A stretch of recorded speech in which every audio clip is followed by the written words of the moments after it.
Hi, this is 7225F Southbots, and this is our Cata mech explanation video. So, make sure you watch the video for the intake if you're interested in that is.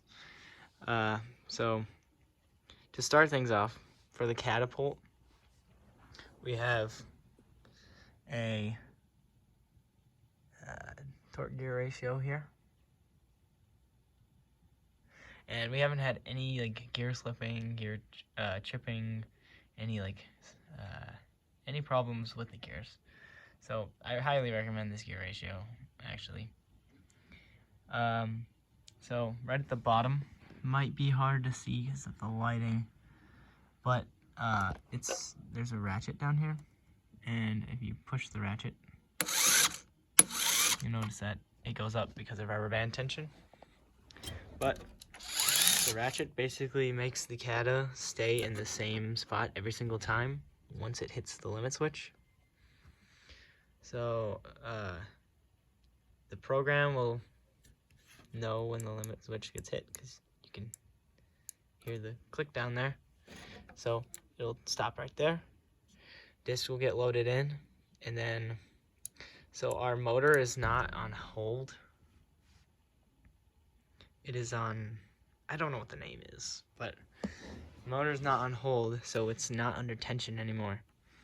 And so that means when we have the piston boost going on, 100 PSI, it's a lot harder for it to hold it down, which makes the motor hotter during autonomous. This is the amount of time that has to sit there like that. The ratchet also makes it so we can have the Cata down during autonomous mode. And it makes it a lot easier on us.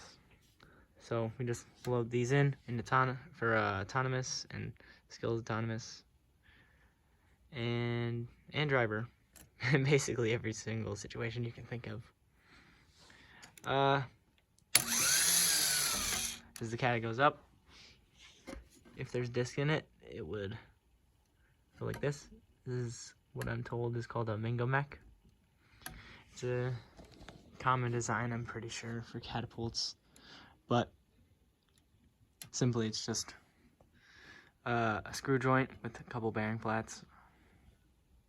Before we had 1x3x1 over here. I don't recommend doing that just because of the size of the catapult. 1x2x1 solved all of my problems. These little side skirts right here just hold the disc in place while they're getting shot, and also make sure that the discs get loaded in correctly when the intake is going in.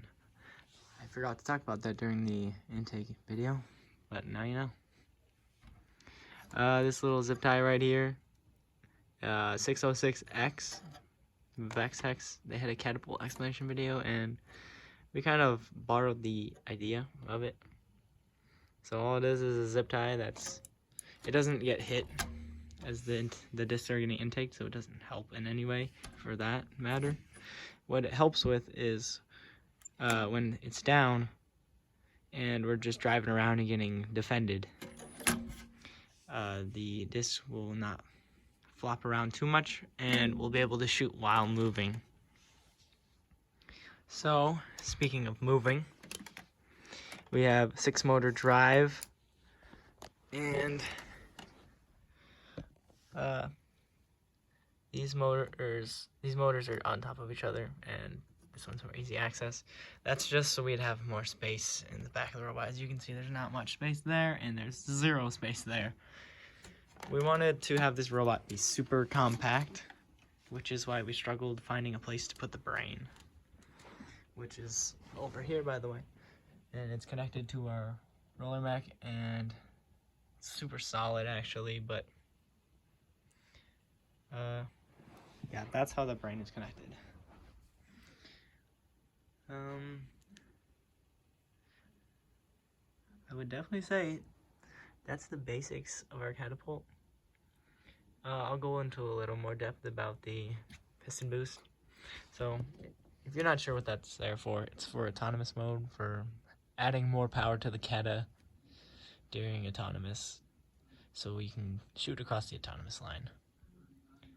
That's the basic gist of the idea of what piston boost is for. Our programmer has a button that releases the air, and basically the air comes out of these two holes,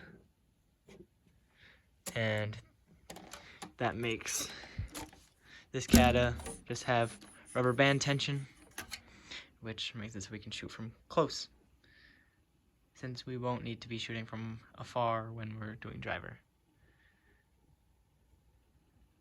If you have any questions, ask them in the comment section below. I would be happy to answer them. That is our robot explanation video. Thank you for watching.